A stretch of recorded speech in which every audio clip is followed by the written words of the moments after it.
Hi, this presentation is a rationale for the development of Open My Mind, Not My Legs, submitted and narrated by Danielle Wathen. So what is Open My Mind, Not My Legs? Open My Mind, Not My Legs is an informal method to opening the adolescent mind to the reality of unsafe sex and the dangers that could follow.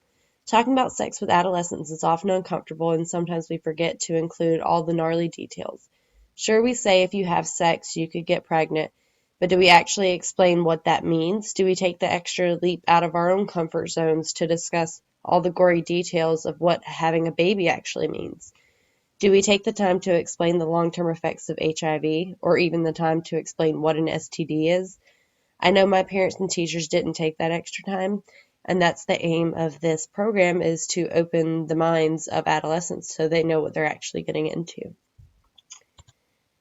So is this program needed? The following statistics shed light to just how badly the need for sex education is, especially in the United States. The United States has the highest teen birth rate in any industrialized country in the world. 3 out of 10 U.S. girls become pregnant at least once before they reach the age of 20. That's approximately 700,000 teen pregnancies each year.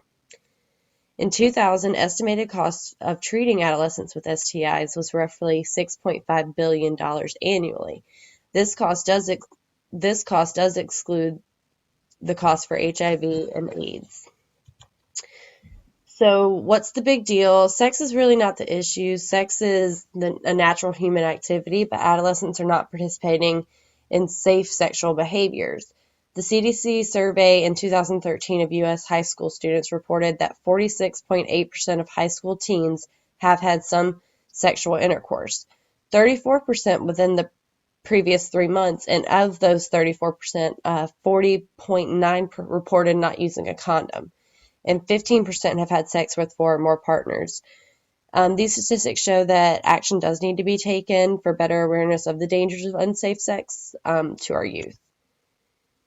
So what are the dangers of unsafe sex? Some of the obvious dangers, of course, are unplanned or unwanted pregnancies, STI and STD contraction. Emotional and mental psychological impacts on human beings is a huge danger as well, and various branches of all these categories. So what can be done, and how can Open My Mind and Not My Legs help? Open My Mind, Not My Legs would use vivid and accurate visuals of actual STDs and how they affect the human body.